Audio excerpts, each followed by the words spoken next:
Hey y'all, welcome to lesson number one. Now we're going to talk about how to make herbal tea. Now it sounds simple and it is. This is kitchen medicine, all right? And the first one I'm going to talk about is one of my favorite just go-to cold remedies. This is especially good if you have small children. They tend to, when they get sick, get a fever, get nauseous, have diarrhea. This is good, especially if you have a cold with fever and chills. Both of these are going to help with chills, actually. And this is also especially good if the cold, the virus comes on with stomach upset or agitation, and you really just need to calm things down and sleep. So, the first one, this is how I wouldn't do this just for one cup, okay? This is sort of one I would use to make a whole pot of tea. And it is a combination of herbs. Each of these is good on their own. This is calendula. This is marshmallow leaf. Um, my lighting's a little bad. All right, bear with me a second. I'll get the hang of this as we go along. Calendula, marshmallow leaf. I've got chamomile here and yarrow and some cloves. I'm going to make a whole pot of tea with this, and I'll show you how. But let's first of all talk about these herbs individually. Um, my memory never being as good as I think it is, I made notes. All right. So chamomile. Now, first of all, fresh chamomile is just it smells so good. It smells like apples. If I remember correctly, the name chamomile actually derives from apple. If you're chamomile, if you go to the store and like you get like some celestial seasonings or something that says chamomile tea and you open it up, it just smells like herbs, but it doesn't smell sweet and floral and like apples, green apples particularly. You have old tea. Don't buy it. Send it back. Go get either grow it yourself or buy some fresh herbs that were dried in the last, you know, you don't want to buy chamomile that's probably more than about 4 months old. And really the younger the better, the fresher the better. So chamomile is always good for kids. It's like the best, like calm you down, go to sleep, get through whatever's bothering you kind of herb. It's great for the digestive system. It's sedative and nervine.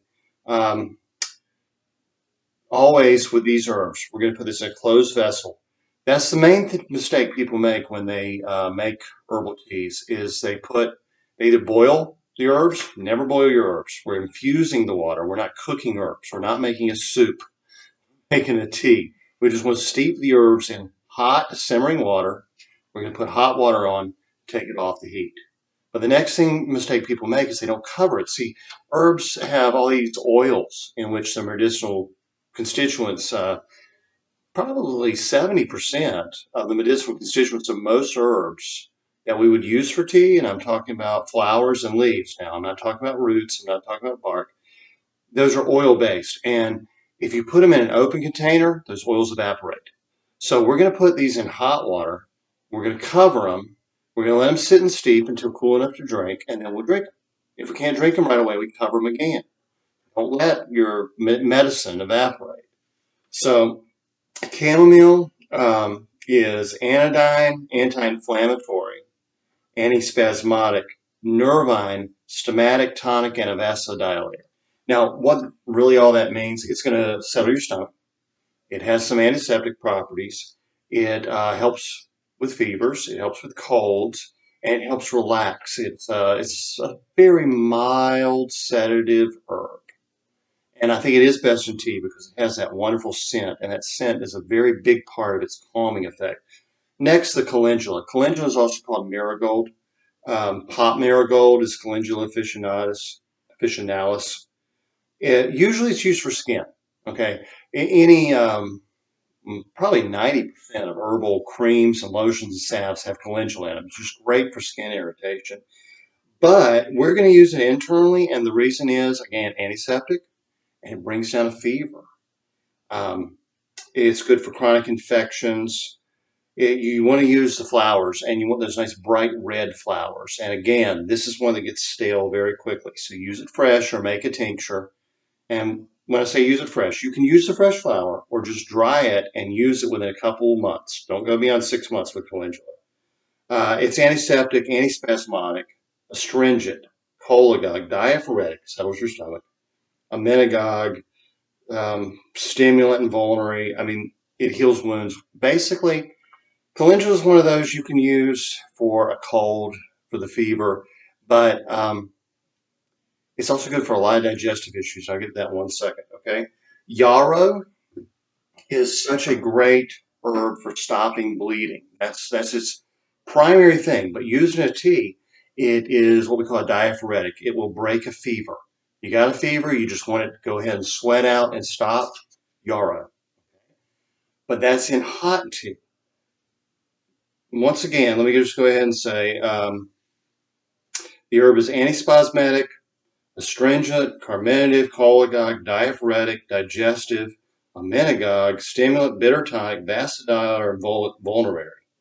It also has an anti-inflammatory which brings down fevers. It's actually sort of like aspirin in the way it will bring that sweat out, it will bring that fever out, but then it's going to bring it down.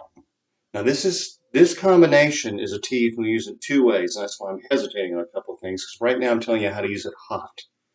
The other is marshmallow. Okay, marshmallow leaf is what I'm using. Usually people will use the root, but in a tea I'm going to use the leaf. Root I would use for decoction. Decoction is the same thing, but if you boil, simmer those roots for a long time. A tea, like I said, is flowers and leaves. Marshmallow is just soothing. It's demulcent. Demulcent, how would I describe it? You ever eaten okra? I bet you have. It's got that kind of sliminess to it. Marshmallow has that same quality, so when you have a bad, like dry cough or you have a sore throat, the marshmallow is just going to soothe it. So you can see this combination as a hot tea. I mean, it's my go-to for a cold, for diarrhea, especially a cold with a low-grade fever, chills, aches, just feeling awful, upset stomach. You want to calm down and get some sleep. Great for kids. And I'm going to add one more thing, and that's cloves. You see on this little saucer here, which again is reflecting way too brightly in this light. There we go. All right, I got a few cloves here. These cloves, as a hot tea, are going to be antispasmodic. If you have intestinal cramps, it's going to help. Okay, now that's a hot tea. These are all things these herbs do hot. The very same tea, cooled down, has totally different actions. This is what's so great about making herbal teas. All right, so the chamomile and the marshmallow, and to an extent, the calendula is going to stay the same cold. But the yarrow now has a completely different action. Instead of bringing out that sweat, it becomes cooling. It becomes anti-inflammatory.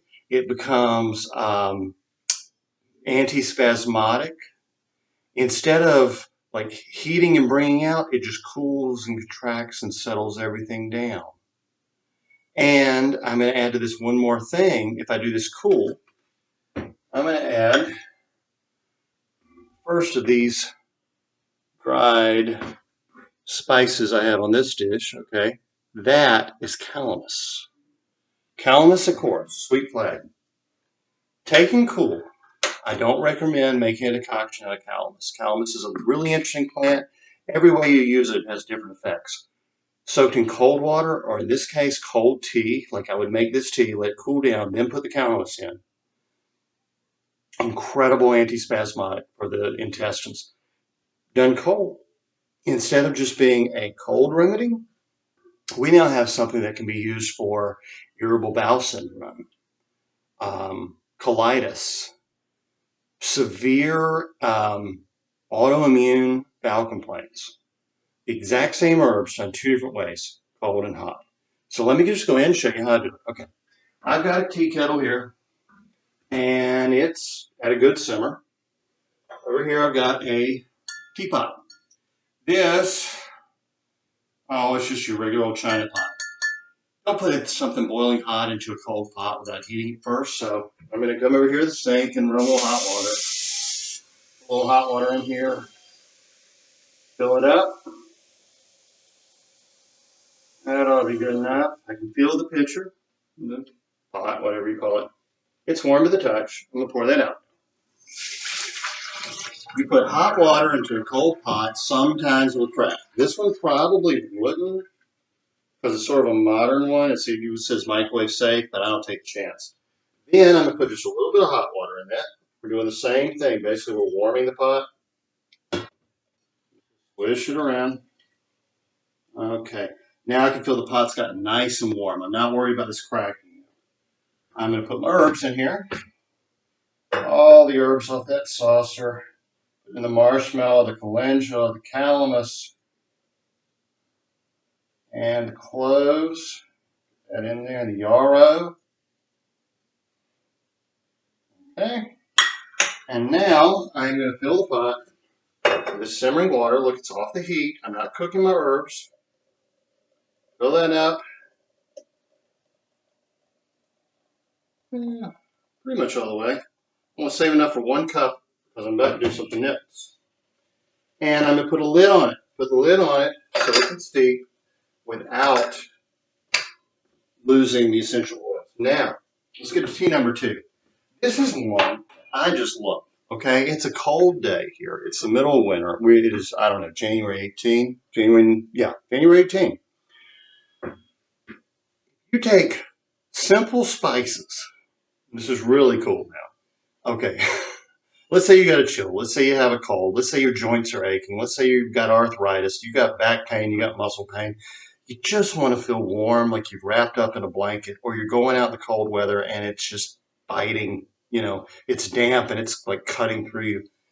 This little tea I'm going to make out of 4 spices will blow your mind. And this is one of the, again, the energetic effects of hot water are amazing when it comes to making tea. If I were to take these 4 spices just plain with a glass of cold water, I may feel a little, burning in my stomach, and it wouldn't necessarily be pleasant. I'm going to take these 4 spices. There we go. I have here, now I'm not using the calamus. We're saving that for later. I have here ginger, black pepper, turmeric, and cinnamon. Put these in hot water. Let them steep for a few minutes till it's ready to drink. Add a little honey and a little milk. This will not only warm you, it will warm your entire body. From the mouth to the top of your head to the bottoms of your feet. You will probably sweat a little bit, and I will bet you will stay warm in cold weather, so long as you have on a little insulation like my Latin sweatshirt. It es quod it est. It is what it is. You will stay warm for probably 4 hours. I'm not kidding. And don't do this before bed, though. This is actually a little stimulative. It may keep you awake. But if you've got that chilled, achy, rheumatic, inflamed, just awful feeling we all get in the wintertime, try these simple spices. This is no more than what? 5 cents worth of dried spices? Watch this. All right, I'm going to take the calamus off and put it over here for later. It was really just here for convenience because it kept getting mixed in with my chamomile. I didn't want that. All right, so I got my ginger. I'm going to put that in a cup. And black pepper. It can be fresh ground or it can just be, pre-ground. It really doesn't matter. Always combine turmeric and black pepper.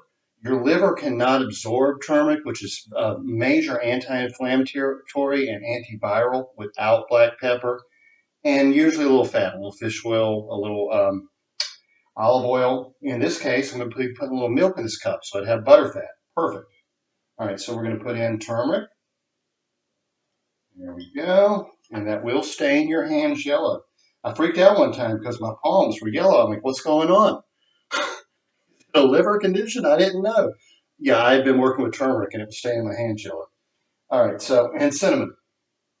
And again, these are just dried, cheap spices from the grocery store. I only have 2 cents in this cup. I don't even know if it's 5 cents. All right. Now I'm going to put some water in there. Hot, simmering water. And I'm just about at the end of this pot, and I got just enough. Wonderful. Okay. Turn the burner off and cover it with a saucer. Remember how I said those essential oils would escape? When you make just a 1-cup thing, cover it with a saucer. Now that's going to sit there for about 15 minutes, so it's cool enough to drink. When we get ready to do our pot of tea, it has not steeped long enough. I'm going to take it with a tea strainer, bought at the dollar store for $1. Wonderful thing to have. And just strain that tea right through there, just like that. After the cup fills up, either drink it hot right now or let it sit for a while covered. With the cool tea, it's time to put in that calamus. Calamus is just going to go straight in there. Just imagine this is cool tea. I actually don't have more than a sip in here. Calamus would go in there, cover on, and really let that sit for at least 8 hours. Calamus is best for digestive cramps and such in a cold infusion left sitting overnight. After about a day, it will start to ferment. Don't let it go that long. Calamus is a very powerful and very interesting herb. And when we get into talking about individual herbs, you will be fascinated by calamus. Calamus will just blow your mind. Seriously, calamus is different in every way you take it and in every different condition, and actually different for just about every person that takes it. It's one of my favorites. So that's herbal tea. Hope you enjoyed it. Hope you learned a little bit.